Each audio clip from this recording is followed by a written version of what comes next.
జై భీమ్ అందరికీ welcome to జై భారత్ సేన. దయచేసి మా ఛానల్ సబ్స్క్రైబ్ చేయండి, సపోర్ట్ చేయండి.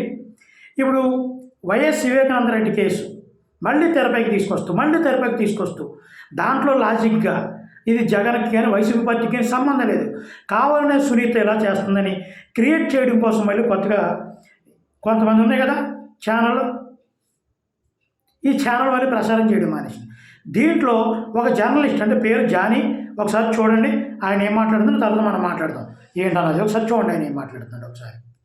కంటే కూతుర్నే కనాలి అని అంటారు, కానీ నర్రెడ్డి సునీత లాంటి కూతుర్ని కనకూడదు అనిపిస్తుంది.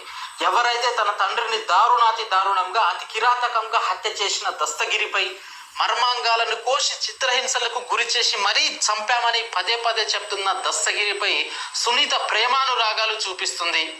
రాయలసీమ పౌరుషం అంటే నా తండ్రిని చంపినోడు దర్జాగా బయట తిరుగుతున్నాడు, నా రక్తం మరిగిపోతుంది, నరికి చంపాలన్న కసి పుడుతుంది, అది రాయలసీమ పౌరుషం అంటే. కానీ సునీత దానికి భిన్నంగా దస్తగిరి నిర్దోషి, అమాయకుడు, నోట్లో వేలు పెట్టినా కొరకలేనోడు అంటూ ప్రేమానురాగాలు కురిపిస్తుంది. కొన్ని ఉదాహరణలు నేను మీకు చూపిస్తాను. ఈ కేసులో A1గా ఉన్న గంగిరెడ్డి జైల్లో లొంగిపోయారు. గంగిరెడ్డిని తాజాగా సునీత జైలుకెళ్ళి మరీ కలవడం జరిగింది. ఒకసారి దీనికోసం మాట్లాడుకుందాం. కంటే కూతుర్నే కనాలి, కానీ సునీత లాంటి కూతుర్ని కనకూడదు. ఒకసారి వాస్తవం తెలుసుకోండి.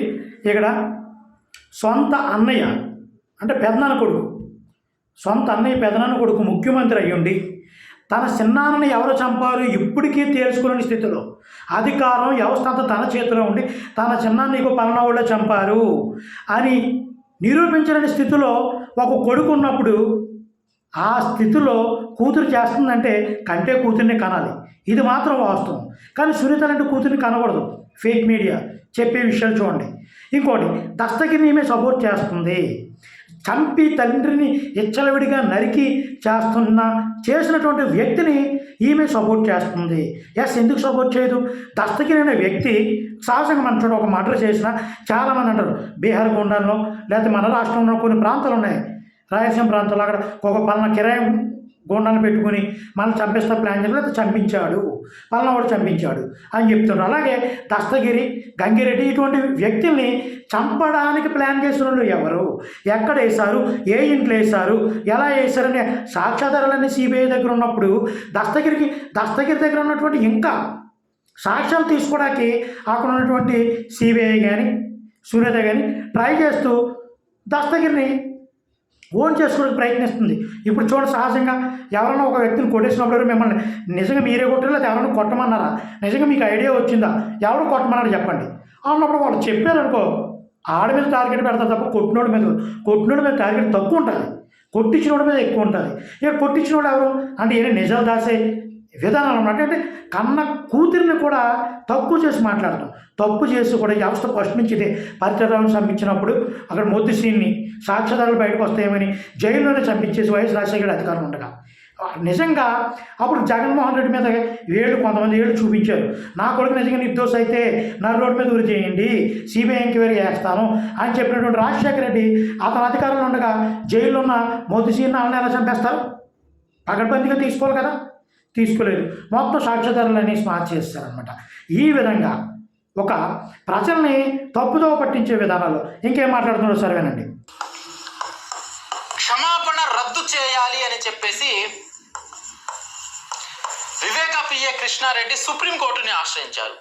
తాజాగా ఆ కేసులో అప్లికేషన్ను పరిగణలోకి తీసుకోవద్దు అని అంటది.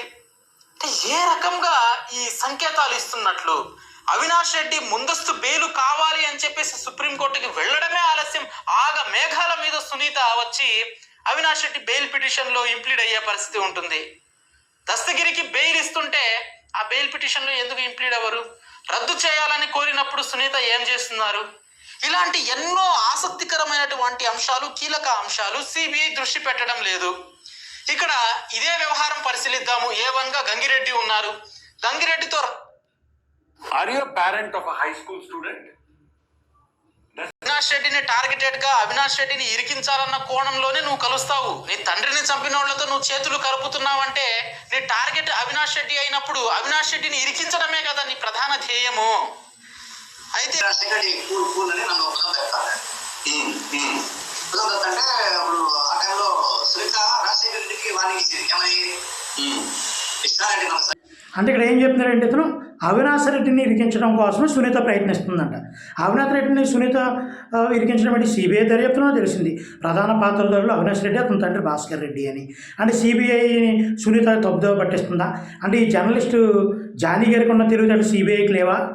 ఇప్పుడు కేంద్రంలో ఉన్నటువంటి ప్రభుత్వంతో జగన్మోహన్ రెడ్డి అంటకావడం లేదా? అవినాష్ రెడ్డి అరెస్ట్ని ఆపగలిగినోడు ఇందులో అవినాష్ రెడ్డి పాత్ర లేదని చేయించలేడా? కానీ పూర్తి సాక్ష్యాధారాలన్నీ అటువైపు ఉన్నప్పుడు ప్రజలన్నీ గమనిస్తున్నాను. పూర్తి సాక్ష్యాధారాలన్నీ అటువైపు ఉన్నప్పుడు వీళ్ళు ఎంత గిచ్చుకున్న అవడం లేదు కాబట్టి ఒక గేమ్, పొలిటికల్ గేమ్, ఇటువంటి మీడియాలో ఇటువంటి జర్నలిస్టులు తీసుకొచ్చి అర్థం పర్థం లేని మాటలతో అదిగో దస్తగిరికి సునీత సహాయం చేస్తుంది. చంపినోడు వాడైతే చంపినోడు వాడై ఉండొచ్చు, చంపించినోడు ఎవడో? ఇది ప్రధానమైనది. సిబిఐ ఏ విధంగా దర్యాప్తు చేసినా అంటే మళ్ళీ సిబిఐ ఆ కోణంలో ఆలోచించట్లేదు, అన్ని కోణాల్లోనూ సిబిఐ అయినా ఒక దర్యాప్తు సంస్థ ఎప్పుడు కూడా ఏ విధంగా ఆలోచిస్తుంది అంటే కొన్ని వందల మందిని ఇంట్రాగేషన్ చేసి మెయిన్ పాయింట్స్ని లూప్ పాయింట్లని తీసుకుని మెయిన్ పాయింట్లు ఏవైతే ఉన్నాయో వాటి ద్వారానే ముందుకెళ్తారు తప్ప కొంతమంది చెప్తారు సిబిఐ ముందుకు వచ్చి అబ్బే ఇది చంద్రబాబు జమించాడండి ఆ విధంగా తీసుకుంటాడు, అది ఎంతవరకు వాస్తవం, అవునా కాదా? అదిగో ఈ మీడియాలో చంద్రబాబు చంపడని అతను చెప్పాడు, ఈ ఛార్జ్ షీట్లు ఎలా ఉంది, దీన్ని ఎందుకు దర్యాప్తు చేయడం లేదని పట్టుకుంటే వాళ్ళకి తెలుసు అది ఎంతవరకు దర్యాప్తు చేయాలి, ఏం చేయకూడదు. లేదా ఒక వ్యక్తి అంటాడు సునీత భర్త సంబంధించిన లేదా సునీత భర్త కూడా హస్తం ఉంది, ఇక ఇక్కడ ఛార్జ్ షీట్లో సునీత భర్త పేరు ఉంది, దీనివైపు నుంచి సిబిఐ ఎందుకు అనడం లేదు? వాళ్ళు అనేక మందిని ఇంట్రాగేషన్ చేసేటప్పుడు ఆయా ఛార్జ్ షీట్లలో కానీ వారు దర్యాప్తు చేసినటువంటి షీట్లలో కానీ అనేక మంది పేర్లు రాస్తారు. వాళ్ళు చెప్పిందే రాస్తుంటారు. చెప్పింది రాసి అది ఎంతవరకు వాస్తవమో వాళ్ళు ఒకసారి మళ్ళీ చెక్ చేసుకొని దాంట్లో ఉన్న మూలాలతో వెళుతూ ఏది కరెక్ట్ అనేది ముందుకెళ్ళడమే ఇంట్రాగేషన్. కానీ ఇక్కడ మన పోలీస్ వ్యవస్థ చాలా పటిష్టమైనది, సిబిఐ కానీ అని. ఇందులో రాజకీయం ఇంప్లీడ్ అవడం వల్ల ఆ వ్యవస్థలకు చెడ్డ పేరు వస్తుంది తప్ప వాళ్ళు ఎప్పుడు కూడా చాలా తెలివైన వాళ్ళు. దొంగను ఎప్పుడూ పడేసుకున్నారు. కానీ ఇది ఎలా ఎందుకు సాగదీస్తున్నారు? ఏ విషయంలో అయినా సరే, అది ఏ విషయంలోనైనా, ఏ గొడవ విషయంలోనైనా సరే దర్యాప్తు అయితే చాలా బాగా జరుగుద్ది. కానీ మధ్యలో రాజకీయం ఎప్పుడైతే ఇంప్లీడ్ అవుద్దో దర్యాప్తు స్లో అవుతుంటుంది. ఇది మన దేశంలో ఉన్నటువంటి దౌర్భాగ్యం. దానివల్ల ఆ వ్యవస్థల మీద చెడ్డ పేరు వస్తుందన్నమాట. ఇది ఇలాంటి వాళ్ళ పెయిడ్ బ్యాచ్ చేసేటువంటి చాలామంది ఉంటారు తప్పుదారి పట్టించడానికి. వాస్తవాలు ప్రజలందరికీ తెలుసు. జై వలసన, జై భీమ్ అందరికీ.